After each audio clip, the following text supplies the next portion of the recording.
কনসেপ্টের বিবিধ অনুশীলনী 9 নাম্বার। কেমন কি বলা হয়েছে এখানে 0 1 3 5 এবং 7 0 1 3 এবং 5 এবং 7 অঙ্কগুলি হতে 4 অঙ্ক বিশিষ্ট 5000 থেকে বেশি একটি সংখ্যা গঠন করা হলে গঠিত সংখ্যাটি 5 দ্বারা বিভাজ্য হওয়ার সম্ভাবনা নির্ণয় করো। যেখানে অঙ্কগুলি পুনরাবৃত্তি করা হয়, অঙ্কগুলি পুনরাবৃত্তি সম্ভব নয়। একটা হলো পুনরাবৃত্তি করা সম্ভব, আর একটা হলো পুনরাবৃত্তি করা সম্ভব নয়। তাহলে আমাদের এখানে কি কি অঙ্ক আছে? অঙ্কগুলো আছে হলো 0 1 3 0 1 3 5 আর একটা কি আছে 7। এই অঙ্কগুলি দিয়ে 0 1 3 5 এবং 7 অঙ্কগুলি দিয়ে 5000 থেকে বেশি মানে 5000 থেকে বড় সংখ্যা গঠন করতে হবে। কেমন 5000 থেকে বড় সংখ্যা গঠন করতে হবে যেগুলা 5 দ্বারা ভাগ যায়। এইরকম হওয়ার সম্ভাবনা নির্ণয় করো যখন অঙ্কগুলি পুনরাবৃত্তি করা যায়, আর একটা হলো অঙ্কগুলি পুনরাবৃত্তি করা যায় না। তাহলে আমরা প্রথমে 1 নাম্বারটা করতেছি, যখন অঙ্কগুলি পুনরাবৃত্তি করা যায়। অঙ্কগুলি কি করা যায়? পুনরাবৃত্তি করা যায়। তাহলে এই যে এখানে অঙ্ক আছে 0 1 3 5 7 অঙ্কগুলি দ্বারা কি গঠন করতে হবে? 5000 থেকে বড় সংখ্যা। 5000 থেকে কত বড়? তো 5000 থেকে বড় সংখ্যা গঠন করতে হলে 5000 থেকে বড় সংখ্যা যখন আমরা গঠন করব তখন আমাদের এখানে 5000 এর মধ্যে কয়টা 1 2 3 4 চারটা ঘর আছে। কেমন তাহলে আমরা চারটা ঘর অঙ্কন করি এখানে। কেমন তাহলে এখানে 1 নাম্বার, এটা হলো 2 নাম্বার, এটা হলো 3 নাম্বার, এটা হলো 4 নাম্বার। এদিকেরটা হলো একক, এদিকেরটা হলো দশক, এদিকেরটা হলো শতক, এদিকেরটা হলো কি হাজার। বুঝা গেছে? আচ্ছা, তাহলে এখানে এই যে 5000 থেকে বড় যখন সংখ্যা গঠন করুন তখন এখানে এই যে হাজারের ঘরে আমরা কি বসাইতে পারো? 5 অথবা 7। হাজারের ঘরে কি বসে? 5 অথবা 7। কারণ এই যে 3 1 0 যদি বসাই তাহলে সংখ্যাটা 5000 থেকে ছোট হয়। 5000 থেকে কি হয়? ছোট। তাহলে আমাদের এই যে শতকের এই যে হাজারের ঘরটা আছে এখানে আমরা দুই রকম ভাবে পূর্ণ করতে পারি। এক রকম হলো কত 7, আর একটা হলো কি 5। ঠিক আছে, তাহলে এই ঘরটা পূর্ণ করা যায় কত রকম ভাবে? দুই রকম ভাবে। এই ঘরটা পূর্ণ করা যায় দুই রকম ভাবে। এখানে লেখো 2। এই ঘরটা পূর্ণ করা যায় দুই রকম ভাবে। তাহলে এখানে আমরা 2 লিখলাম। কেমন? আচ্ছা, শতকের যে ঘর আছে শতকের ঘরটা কত রকম ভাবে পূর্ণ করতে পারি আমরা? এখানে 0 বসাইতে পারি, 1 ও বসাইতে পারি, 3 ও বসাইতে পারি, 5 ও বসাইতে পারি, 7 ও বসাইতে পারি। তার মানে এই ঘরটা পূর্ণ করা যায় কত রকম ভাবে? 5 রকম ভাবে। এই ঘরটা পূর্ণ করা যায় 5 রকম ভাবে। যেহেতু অঙ্কগুলো পুনরাবৃত্তি করা যায়, অঙ্কগুলো কি করা যায়? পুনরাবৃত্তি করা যায়। সেম ভাবে আমরা এই ঘরটাও পূর্ণ করতে পারি কত রকম ভাবে? 5 রকম ভাবে। এই ঘরটাও পূর্ণ করতে পারি 5 রকম ভাবে। কথাটা বোঝা গেছে নি? আচ্ছা, তাহলে মোট কত রকম সংখ্যা গঠন করা যায়? তাহলে লেখো এখানে, সুতরাং 5000 থেকে বেশি,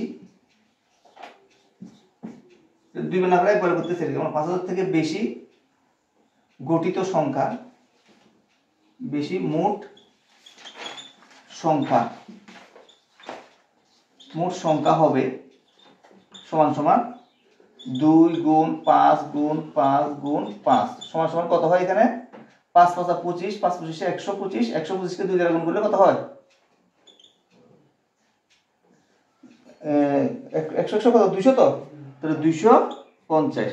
তাহলে মোট গঠিত সংখ্যা হলো কত? 250। কেমন? এই যে যখন পুনরাবৃত্তি করা যায় তখন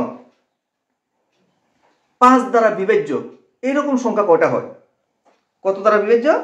5 দ্বারা বিভাজ্য এরকম সংখ্যা কয়টা হয়? কতটা বুঝছো তো? তাহলে 5 দ্বারা বিভাজ্য এরকম সংখ্যা আমরা প্রথমে নির্ণয় করতে হবে। কেমন?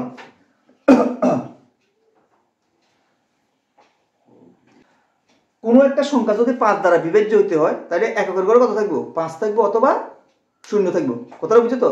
কেন 5 অথবা 0 থাকবে? কথাটা বুঝে গেছে নি? কারণ নাইলে সংখ্যাটা 5 দ্বারা ভাগ করা যায় না। যে সংখ্যায় 5 দ্বারা ভাগ করা যায় সেটা এককের ঘরে অবশ্যই 0 থাকবে অথবা 5 থাকবে। কথাটা বুঝছো? নির্ণয় করার জন্য এটা এইভাবে করতে হবে। এখানে মনে করো এখানে 5টা এরকম ঘরগুলো আবার আঁকি আমরা যেভাবে আছে এরকম।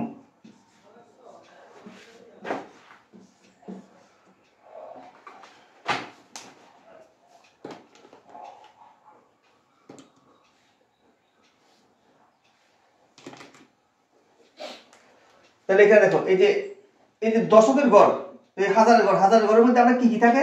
5 থাকে। কেমন? হাজার গড়ের মধ্যে কত থাকে? 5 থাকে, অথবা কি থাকে? 7 থাকে। 5 অথবা 7। হাজার গড়ের মধ্যে মনে করো 5 আছে, ঠিক আছে? হাজার গড়ের মধ্যে কত আছে? 5। তো 5 থাকলে এদিকে কি হতে পারে? 5 হতে পারে। এদিকে কি হতে পারে? 5 হতে পারে। অথবা এখানে 5 থাকলে আবার এদিকে কত হতে পারে? 0 হতে পারে। কথা বুঝছো তো? কারণ কি আমাদের দশকের গড়ে কত থাকতে হবে? 5 অথবা 0। সেম ভাবে এখানে যদি 7 থাকে, 7 তো থাকতে পারে। এখানে 7 থাকলে এখানে 0 থাকতে পারে। আবার এখানে 7 থাকলে এখানে কত থাকতে পারে? 5 থাকতে পারে। 0 এখানে কত থাকতে পারে? 5। তাহলে আমাদের এই হলো কন্ডিশনগুলো। তার মানে এখানে দেখো, প্রথম ক্ষেত্রে আমরা এটা পূর্ণ করতে পারবো 5 দ্বারা। এটা কত দ্বারা পূর্ণ করব? 5 দ্বারা। মানে এটা পূর্ণ করা যায় এক রকমে। এটা কত রকমে পূর্ণ করা যায়? এক রকমে। এটাও পূর্ণ করা যায় কত রকমে? এক রকমে। তাহলে বাকি যে দুইটা আছে এটা কত রকমে পূর্ণ করা যাবে? এটাও 5 রকমে, এটা 5 রকমে, কারণ পুনরাবৃত্তি করা যায় তো। তাহলে আমাদের সংখ্যাটা হবে কত? 1 গুণ 5 গুণ 5 সমান সমান কত? 25। সেম ভাবে এটার ক্ষেত্রেও এখানে কত? 5, মানে এক রকমের পূর্ণ করলাম। আর এদিকে এটা 5 রকমের গুণ এটাও কত? 5 রকমের। আর এটা কত রকমের? এক রকমের, মানে শুধু 0 দ্বারা পূর্ণ করলাম। কেমন? তাহলে এটা কত হইব? 25। সেম ভাবে এখানে যখন 7 থাকে, গুণ 7 মানে এক রকমের পূর্ণ করলাম, শুধু 7 দ্বারা পূর্ণ করলাম। তারপর এটা 5 রকমের পূর্ণ করা যায়, এটা 5 রকমের পূর্ণ করা যায়, এটা পূর্ণ করা যায় কত রকমের? এক রকমের। সমান সমান কত? 25। এগুলো সেম হইব। কেমন?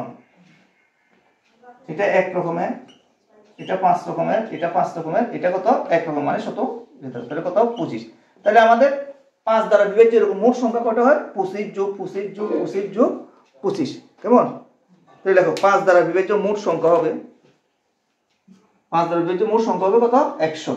25 যোগ 25 যোগ 25 যোগ 25 সমান 100। তাহলে আমাদের মোট সম্ভাবনা কি হবে? তাহলে সুতরাং সম্ভাবনা সমান সমান কত? 100 হইব উপরে আর 250 হইব নিচে। তাহলে দেখো সুতরাং সম্ভাবনা, এদিকে দেখি, সুতরাং নির্ণেয়